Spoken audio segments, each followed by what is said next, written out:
At what moment did your gut instinct turn out to be true? When I was a teenager, I was riding in the car with some friends. The driver was speeding a little and acting like an idiot in general. We stopped so he could switch out a CD. This was in the 90s. I had a bad feeling he was going to eventually wreck the car and someone would die or get hurt badly. I almost got out of the car. I didn't though. We did end up wrecking less than 20 minutes later. I came close to severing an artery in my neck when we crashed. Everyone else's injuries were fairly minor, including the driver. His reckless actions caused the accident. I wish I would have trusted my gut instinct.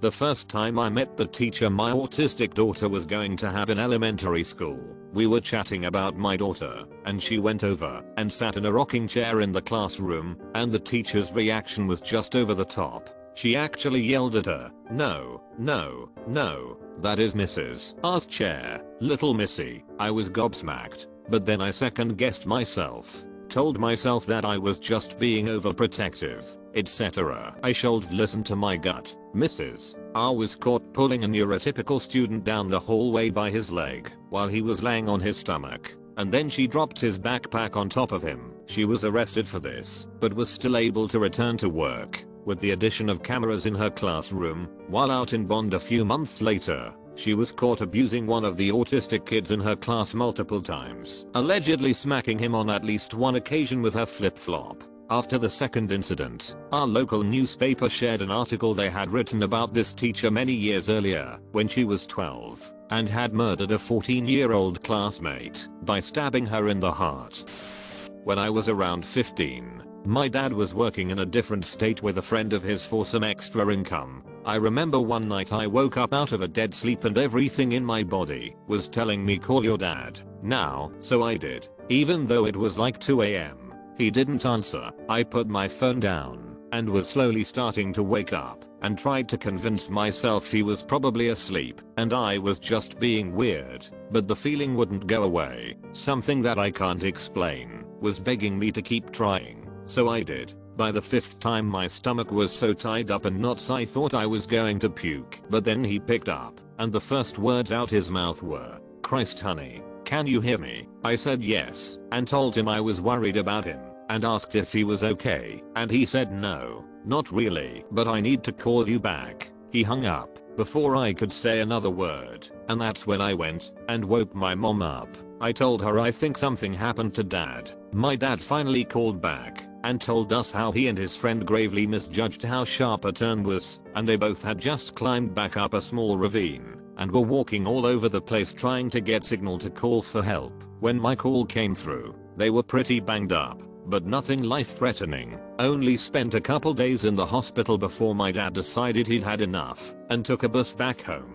My dad still talks about how, when he heard the tires leave the road and saw the tops of the trees rushing up towards the windshield, he thought they were dead, and getting to hear my voice on the phone was the most beautiful thing he's ever heard in his life. My mom still doesn't understand how I knew to call him, and neither do I. Fortunately, I've never had another experience like that again, and I don't really want to if I'm being honest. I tell my mom that whatever it was that woke me up, I hope it picks someone else next time.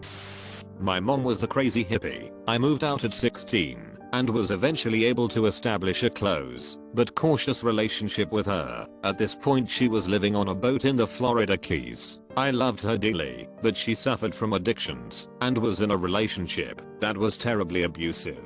I started having nightmares about her boyfriend calling me. In the dreams he would tell me she fell off the boat and they couldn't find her. My gut told me I couldn't be the one to save her. She was a grown woman making her choices. I decided to go no contact again, but I kept putting off the conversation. I'd do it after her birthday. 2 days before her birthday I got the call. She fell into the ocean while intoxicated, and her body wasn't found until the next morning.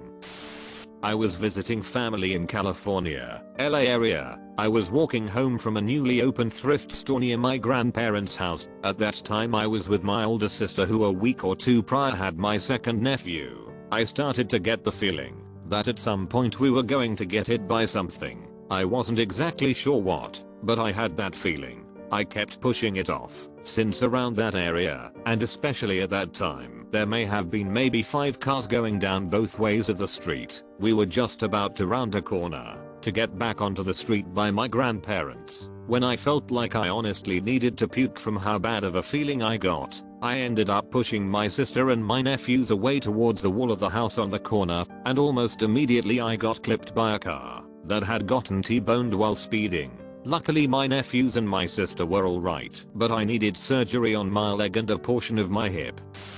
In undergrad, my sister and I lived in a house my parents bought, and we had roommates. My sister had gotten a new guy that was moving in after summer holidays. I met him the day he moved in. I was upstairs, met him, shook his hand, went down to the basement suite, called my mom, and told her there's no way I would have let that guy move in. She asked me why, and I just said I had a bad feeling about him. He was in the house 2 months before we evicted him, for many reasons. Police had to get involved. It was messy. Fast forward a few months, and we'd got back from Christmas holidays and the house had been completely trashed. We told the cops right away we thought it was him. They said they knew him well. The insurance claim was $160,000. We lived in a hotel for 3 months while they rebuilt the house. The police genuinely thought he'd try to kill us. He ended up confessing when he was in treatment, but got off due to temporary insanity caused by methamphetamines. My neighbor, who didn't leave much, always parked his car in the same spot, right in view of my bedroom window. A snowstorm was going all week, and on day 4 of the storm I was sitting in bed watching TV, looked out and saw his car had not moved all week. The snow was piled up, and the drifts were pristine. Got that icky feeling, but figured I was being paranoid. Woke up in the middle of the night to his body being carried out by EMTs. His kidneys had failed, and he was incapable of seeking help in his last few days, stuck in his house alone. Still makes me sick thinking about it. Another story was my mill. I'm going to preface this with the fact that I watched quite a few of my family members pass. When I was age 10 and younger, I became almost numb to the idea and instead focused on the intricacies of their conditions. After all, there isn't much for a kid to do sitting in a room with a person waiting to expire. There is a smell that always stuck with me when they were close to death, almost like a sweet rotten smell. Back to the story. One day she was talking to me, and the smell hit me like a ton of bricks. A few weeks later she was diagnosed with stage 3 mouth cancer. In middle school, my dog was barking a storm one morning in our backyard around our storage room.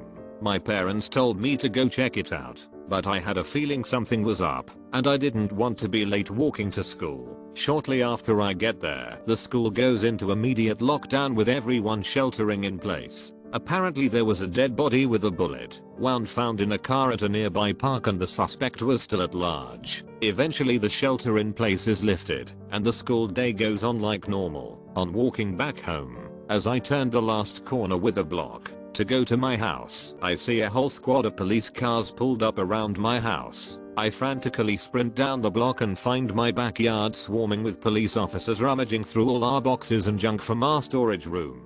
Apparently the murder suspect was hiding out in our storage room and was caught after someone reported seeing him jump out fence. The police were still at our house the whole day searching for the gun. If I had gone over and checked out what the dog was barking at, who knows what would have happened.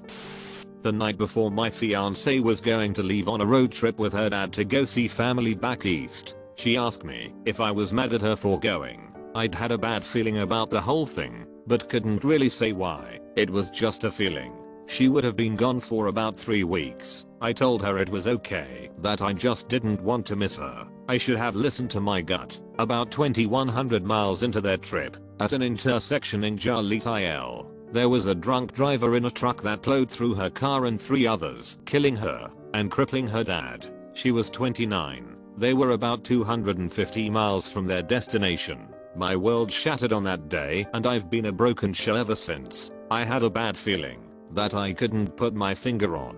Something was wrong, and I didn't listen to my gut, and my life was completely ruined. I know that when she was asking if I was mad at her, that she was giving me an out. If I had asked her to stay, she would have. People try to tell me that's not true, but they didn't know her like I did. She wasn't 100% sure she wanted to go. She was my best friend, my soulmate, my whole world. Yeah, It would have been selfish of me. She might have held it against me that I didn't let her go, but at least she would still be here. We were going to finally get married and start our family when she got back. The night I got the call, something was off. I could feel that something was terribly wrong. But again, I couldn't pinpoint it. When the call came in, something made me pick up. I don't tend to answer numbers I don't recognize. She had died around the time I started feeling that way. I was supposed to protect her, to keep her safe. I failed her. It haunts me every minute of every day. It's been almost 5 years.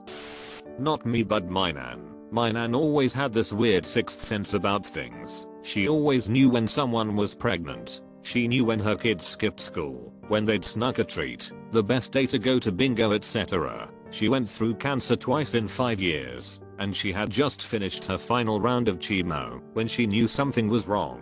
For 3 weeks she kept going back to the doctor telling them that something was wrong, but they couldn't find anything. They told her it was just her body reacting to the chemo and her age and she'd be okay in a week or two. She was always the happiest person I knew, but the month before her death she changed a bit. She scared the hell out of my mum multiple nights when she'd call her in tears saying she knew she was going to die soon. I would call her at least once a fortnight to catch up, but she started calling more regularly. The last time we spoke, she said how proud she was that someone in the family was finally starting to sew. She used to be a seamstress and even made her wedding dress, but no one else had any interest until me. She also rarely would say back quote I love you, but she ended the call saying how proud she was of me, how much she loved my daughter and my unborn baby, and how this would be the baby to stick after 3 losses. On the Monday, the hospital did a chest x-ray and it came up clear. Despite a 2-week-long fever that wouldn't go away, they sent her home. Wednesday my mum had to call an ambulance because she was panicking and the fever was really high and she said her chest hurt. Thursday, as my mum drove me home from an ultrasound appointment, my uncle called to say they did another x-ray and it was pneumonia. 3:30 AM Friday morning, my nan was begging her nurses to call for my mum. She needed her there. It couldn't be anyone else. It couldn't wait. Nothing would settle her for hours. So they called and mum went. By noon she was losing her ability to speak. By 4:30 PM she was gone, holding my mum and her sister's hand as my mum had back quote tiptoe through the tulips playing for her. When we cleaned out her house, she had 4 bunches of fake tulips and a note for each of her children, written just weeks beforehand, when she first started saying she was going to die soon. I had a feeling one of my immediate family members was going to pass away. My parents rented a beach house for their 33rd anniversary in October 2021, and since I lived close by I met them there for a mini family vacation. The last night of the trip, all of us were hanging out in the living room watching TV after eating dinner, and I got the overwhelming sense that this would be the last time my life would ever be truly perfect. I was in my favorite place, staying in my favorite beach house that my parents had been renting since I was 4. Both of my parents were healthy and well, sitting on the couch beside me, and both of my dogs were snuggled up to my side. The feeling was so strong that I even took out my phone and took a video panning the room. I had a feeling this would be a moment I would never want to forget. The next day I hugged my parents goodbye after packing the car and told them how much I loved them and that I would see them when I would be home for the holidays. My mom passed away instantly the morning of December 18th from what they believe was a brain aneurysm. She was completely healthy with no prior conditions and had no symptoms before it happened to alert her that anything was wrong. I had gone to bed early the night prior, and when I woke up I had 2 TXT messages, a good night TXT from my mom, sent after I had fallen asleep at 10:04 PM telling me how much she loved me, and another from my dad at 7 AM saying call me now, it's very important. Half of me died that day with her.